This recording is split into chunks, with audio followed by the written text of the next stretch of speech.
The edge of the tower. The wind howled around the tall glass tower. Lights from flying ships passed by in the sky, glowing like stars. Below, the alien city of Zator never slept. But high above all the noise and movement, Lyra stood alone. She was not looking at the city. She was looking at the edge. Her bare feet stood at the very corner of the rooftop. Her blue skin shimmered under the moonlight. Her long silver hair blew like ribbons in the air. Behind her were her wings, one broken, the other missing. Everyone, in her world, called her useless, shameful, cursed. She had heard those words her whole life. Lyra took a deep breath. She closed her eyes. "I am tired," she whispered to the wind. "I am not needed here. Not anymore." She stepped forward slightly. One more step, and it would all be over. Then she heard a voice. "Hey," said someone behind her.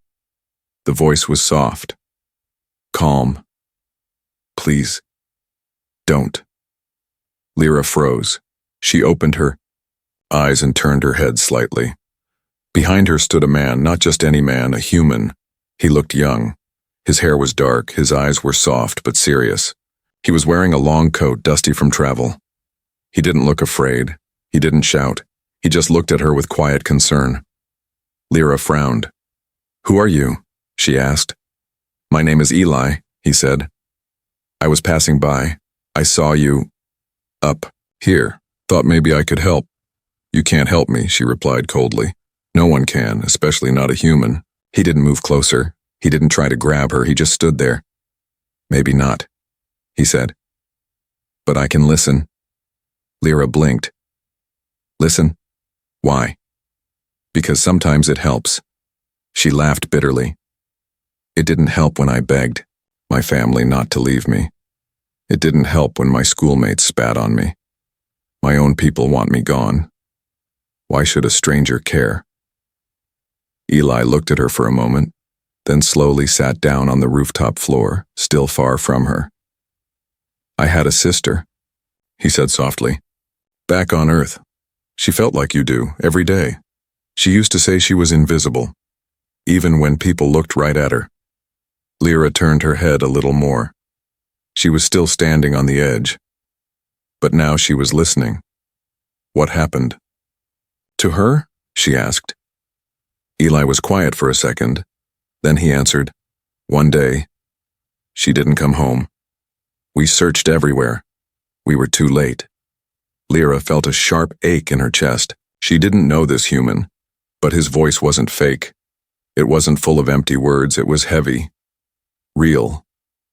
"I don't want that to happen again," Eli said. "Not if I can stop it." Lyra turned around, her eyes glowing with a strange mix of confusion and pain. She still stood near the edge, but now she faced him fully. "You're a fool," she said. "Helping someone like me. Maybe," he said with a small smile. "But I'd rather be a fool than a coward." They stared at each other for a long moment. The wind blew harder now. Lyra's silver hair covered part of her face. She looked down again at the lights below. The city looked so far away, almost like another world. "I used to dream of flying," she whispered. "Like my ancestors, with strong wings through the stars." "You still can," Eli said. Lyra looked at her broken back. "These wings are useless. One is gone. The other is dead." Eli slowly stood up. "You have something better than wings," he said. "What?" "A reason to stay." Lyra shook her head. "And what reason is that?" He pointed to his chest. "Me. Right now. Talking to you. Isn't that something?" Her lips trembled. She hadn't smiled in years, not truly. Not since her wings were damaged during the ceremony that was supposed to make her complete. "I'm not ready to fly," she whispered. "Then don't," he said. "Just step back, that's all I ask." For a long moment there was only silence. Then slowly, very slowly, Lyra stepped back from the edge. Eli sighed in relief, but didn't rush to her. He waited, letting her take her time. She stood a few steps away now, still unsure, still broken, but not alone. Lyra looked into his eyes. Why did you really stop me? Eli's answer was simple. Because you matter. And for the first time in a long time, she believed it. The human who listened. The rooftop was quiet now. No alarms, no screams, just two people under the stars. One broken, one strange. Lyra sat down slowly, her back still aching from years of carrying pain. She didn't understand this human, Eli. Why would someone from another world, from a different species, care what happened to her? Eli didn't press her with questions.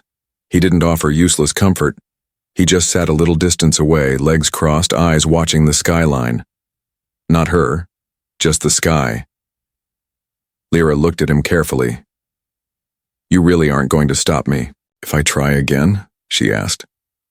No, he said. Because I think you've already decided not to. That answer made her silent. Not because it was rude, but because it was true. She hugged her knees. Why did you come here? To this planet? Work, he replied. I fix machines, build things. Got hired by some alien factory in the city, but maybe I came for something more. Lyra scoffed. Like saving lost causes? No, he said, turning his head toward her. Like finding people who still have something left to fight for. Lyra's hands tightened.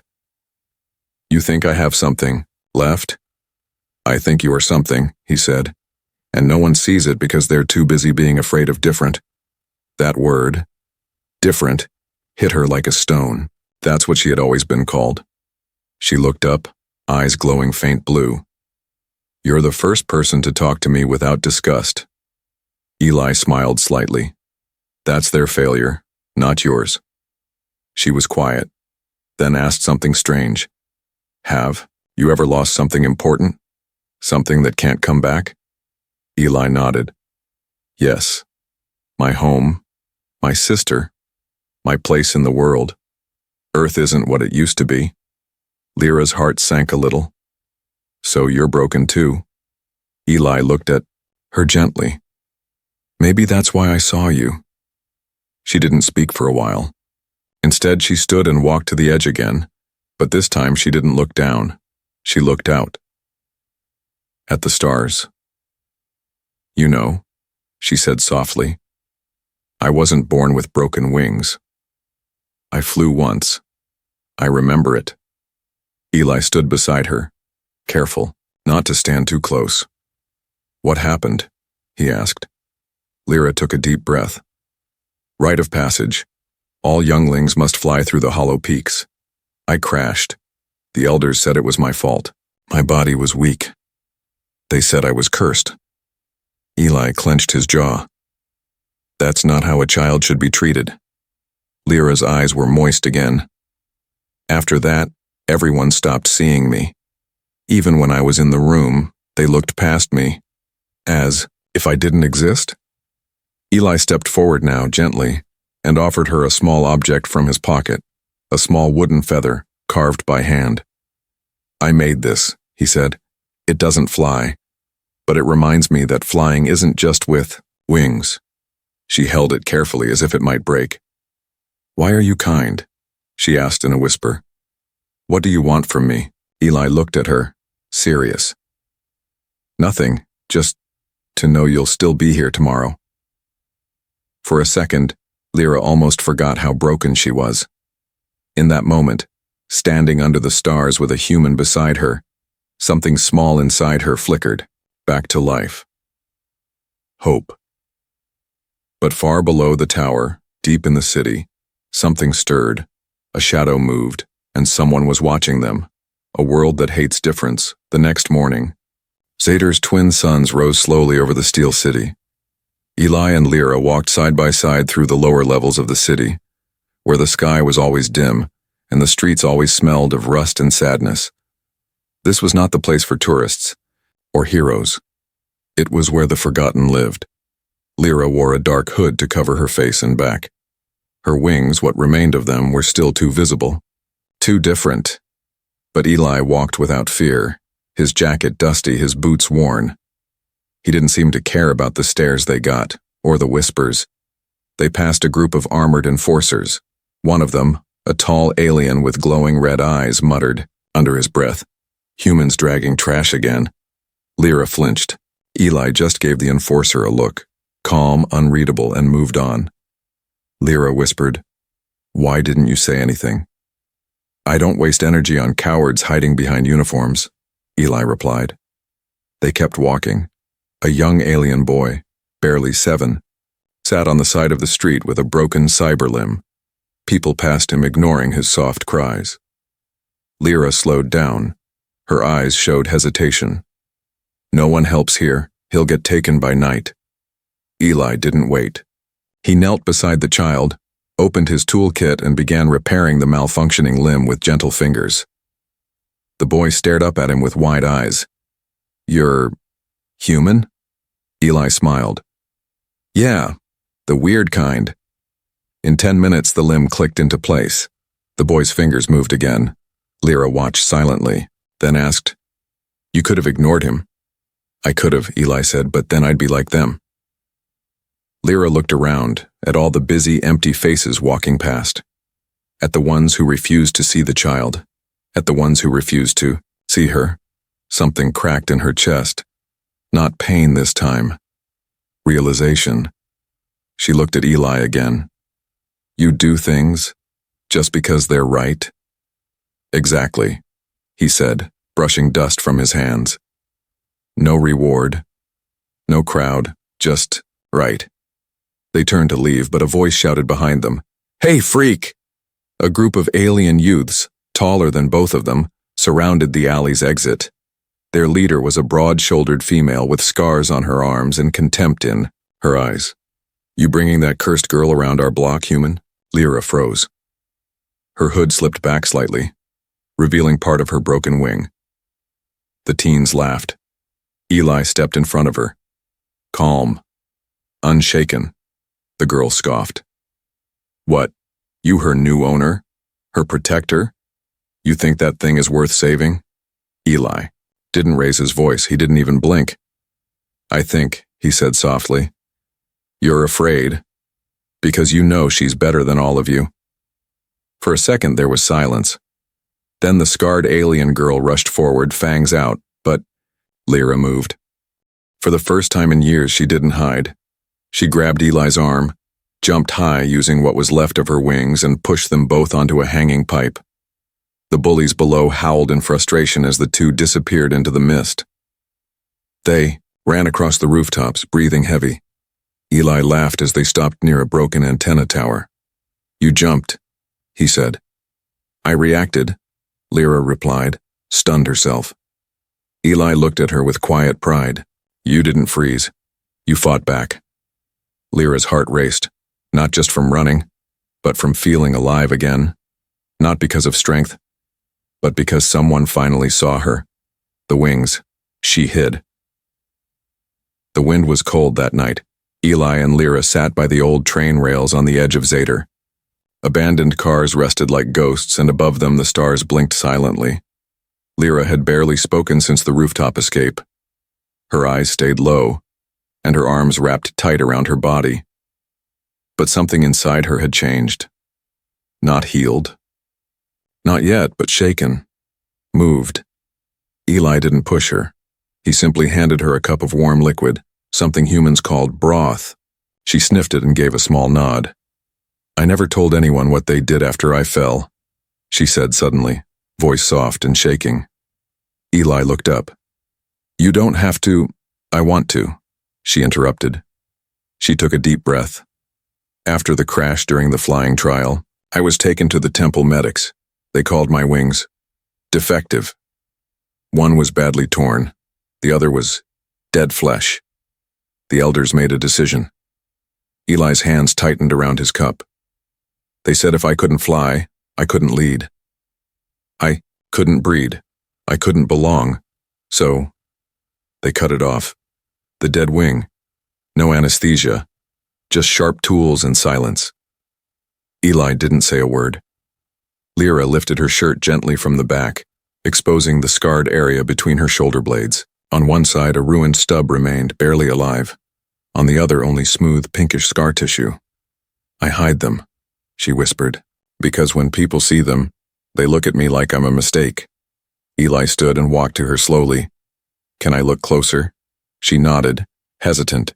He knelt behind her and studied the wounds. His fingers didn't touch, but they trembled.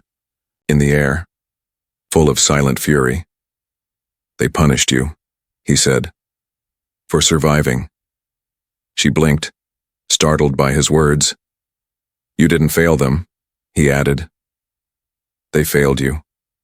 Lyra turned her face away, hiding tears. Eli looked into his pack, pulled out a small holographic slate and tapped it. A projection lit up in the air. Mechanical wings, shaped like her people's but supported by lightweight tech. You were right, he said. You might not fly the way you used to, but maybe, just maybe, you'll fly again. Lyra's mouth opened slightly. You built this? I've been designing them since yesterday, he said. Didn't want to say anything until I saw your back. Now I know where to connect them. She stared at the projection like it was magic. But why, she whispered. Why are you doing this for me? Eli looked her in the eyes. Because your story isn't over. Not yet. She looked down at the broken wing. Even with a brace, what if I fall again? Then I'll be there to catch you, he said without hesitation. The night grew quiet again. Lyra held the holographic slate in her hands, her fingers shaking. For the first time in her life, her scars didn't feel like shame. They felt like the beginning of something new, the night of fire. The night air smelled strange. Eli was testing his early version of the mechanical wing brace on Lyra in an old workshop outside the city's glowing border. Sparks flew as he made adjustments. Lyra stood still, arms stretched, wings wrapped in wires and support frames. It tickles, she said with a small laugh. That means the nerves still work, Eli replied with a grin. Good sign. For the first time in years, Lyra felt hopeful. The weight of her scars didn't crush her anymore. The brace felt strange, but not wrong. Then the sirens howled. A loud boom echoed across the sky. Both of them ran outside. In the distance, smoke, flames, coming from the tall building where Eli first saw her. The place she almost jumped from. Lyra's heart dropped. That tower, it's the Sky Dorm. Eli narrowed his eyes. What's in there? Students, she said quickly. My old classmates, the ones who mocked me. Eli glanced at her. Do you still want to help them? Lyra didn't hesitate. Yes. Before Eli could say anything, she jumped into his vehicle. The wind pushed hard, but her repaired brace wings held steady as the vehicle flew fast toward the burning tower. As they arrived, crowds were already gathering. Fire units stood nearby, but the flames were too high. The emergency drones failed to enter. One of the guards shouted, Too unstable, the structure will collapse. Lyra jumped down. She didn't care. Inside the smoke, she heard a scream. Help! Someone! Please! She's stuck. It was Mavi, the girl who once cut Lyra's flight rope during the trial years ago. The same girl who laughed when Lyra fell. Now she was trapped, under a fallen beam, coughing, barely conscious. Eli called out, Lyra, the support beam, don't lift it alone. But Lyra had already moved. Her damaged wing brace sparked from the heat, but it held. She grabbed the beam and pushed with all her strength. Move your legs now, she shouted. Mavi crawled out just before the beam collapsed behind her. Suddenly, crack, the floor gave way. Lyra slipped. Lyra, Eli shouted. She fell one floor, but not to death. The half-functional wings slowed her fall. She hit the ground hard, but survived. Smoke surrounded her. Her mind spun. Then Eli dropped down beside her, coughing. He picked her up and guided her toward the exit. They burst out of the tower just as the roof collapsed behind them. People screamed. Reporters caught everything. Two figures emerged from smoke. One human. One girl with broken mechanical wings. Glowing. From the firelight, gasps filled the air. She saved someone. She flew, even with that back. Is that the cursed one? Lyra didn't care anymore. Her heart was pounding, her face covered in ash. But she was alive, and stronger than ever. Mavi was being carried to a medical unit. As she looked back, her eyes met Lyra's. No words were spoken, but for the first time there was no hate, only shame and respect. Later that night, on every screen across Zader, the headlines flashed. The girl who tried to die just saved a life. Alien human team rescues student from fire. Broken wings, unbroken spirit. But for Lyra, none of that mattered. As she sat quietly beside Eli in the emergency van, her eyes heavy from exhaustion, she whispered, "I didn't fly perfectly." Eli smiled. "But you flew, Lyra. You flew." Her Race Watch's 3 suns rose over Zader for the first time in weeks. A rare celestial event. And on that rare morning, Lyra's name echoed through the streets, markets, and council chambers of her people. The video of her rescue had gone viral across 5 colonies. A girl once called Cursed had flown, half broken, half machine, but fully alive. At the central tower of the Sky Clans, the elders stood in silence. The High Elder's voice trembled. She flew. After all these years. Another counselor whispered, "She saved Mavi, a leader's daughter. She risked her life. But she is still wingless," another snapped. "She used human technology, unnatural, tainted." A silent vote was held, and that afternoon a message arrived for Lyra.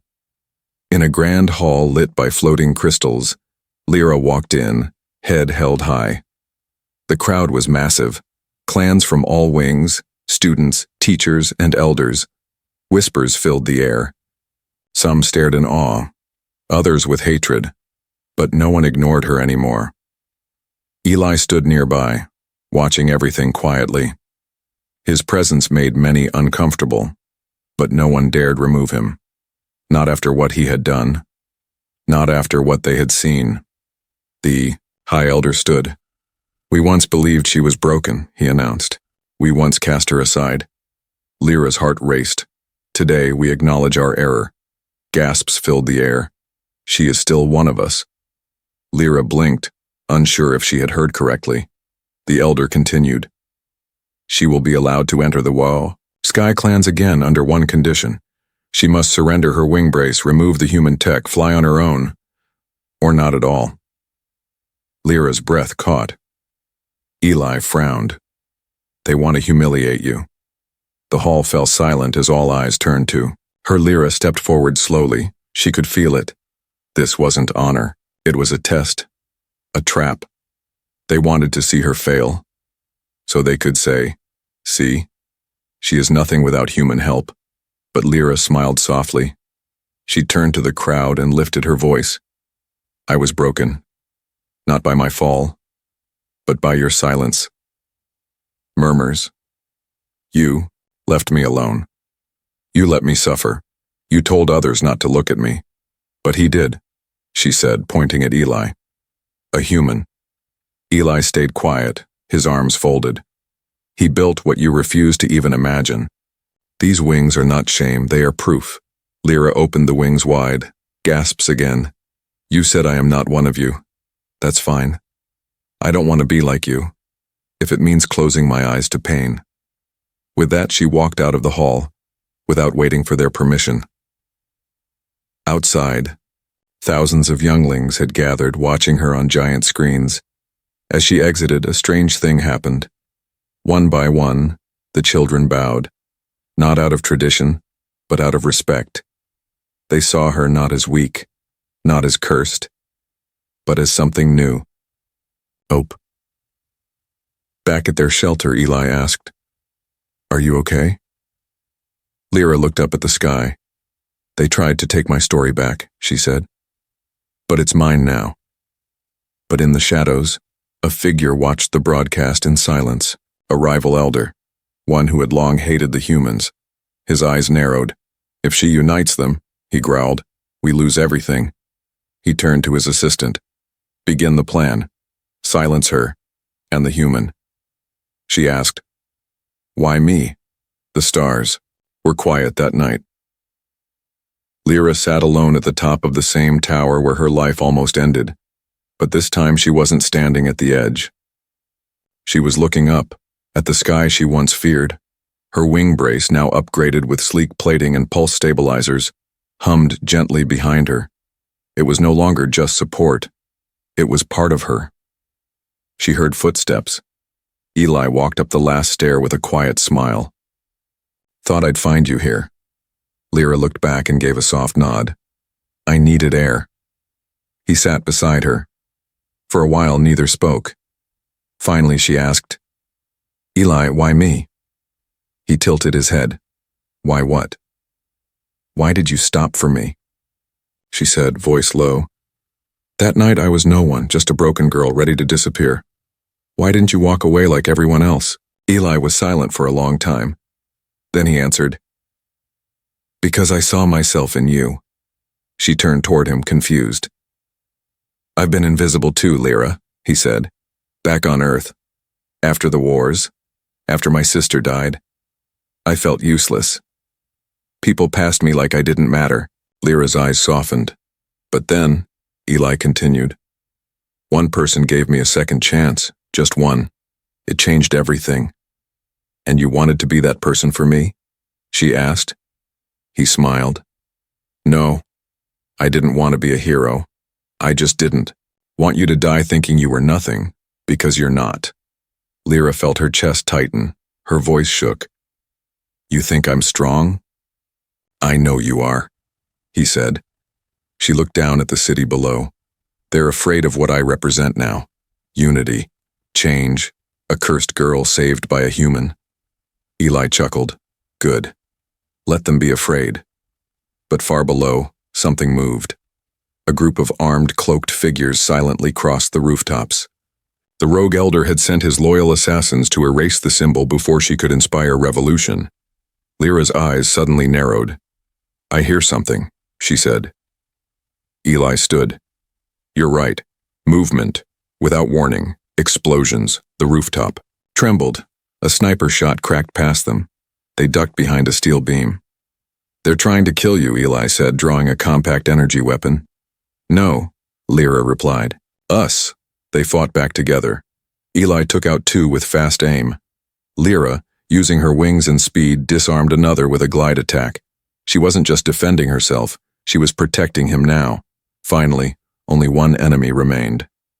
He raised his weapon, but Lyra's wings shot forward, locking the attacker in place. "I am not afraid anymore," she said. "Tell your master that."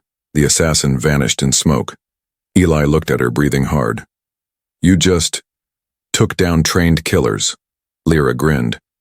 "Maybe I did get something from your species." Later that night, sitting once more in silence, she finally said the words Eli never expected to hear. "You saved me, but I saved myself too." Eli nodded. "Exactly." Lyra looked up at the stars one last time. "I want to travel," she said, "beyond Zader, to the outer moons. I want to help others like me." Eli stood, brushing off dust. "Then let's get started." She turned toward him, smiled, and extended her hand. Together, they walked toward the flight deck, and as her mechanical wings opened wide, glowing softly, in the night sky she whispered, "I'm ready to fly now."